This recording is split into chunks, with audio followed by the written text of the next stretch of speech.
ఢిల్లీ ఎన్నికల్లో జాట్స్ ప్రభావం ఎంత అండ్ ఈ డిమాండ్ పెట్టడం వెనుక కేజ్రీవాల్ వ్యూహం ఏంటి అంటే ఏం చెప్తారు? ఇష్యూ ఆ రెండు కూడా ప్రశ్నలు కాదు. కేజ్రీవాల్ వ్యూహం ఏముంటుంది, రాజకీయ ఎన్నికల్లో ఉపయోగపడాలంటుంది.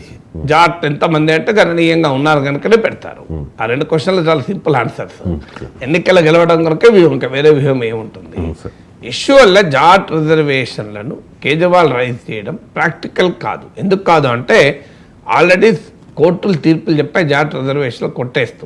Ram Singh versus union of India అనుకుంటాను, to be subject to verification.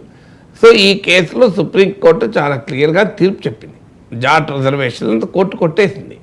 So court కొట్టేస్తూ చాలా క్లియర్గా ఏం చెప్పిందంటే, ఒక పొలిటికల్ ఇన్ఫ్లుయెన్స్ చూపెట్టగలిగిన ఒక గ్రూప్ తనకు తానుగా వెనుకబడిన తరగతిగా ప్రకటించుకుంటే సరిపోతుందా? వెనుకబాటుతనానికి కులం అనేది ఒక కన్వీనియంట్ స్టార్టింగ్ పాయింటే తప్ప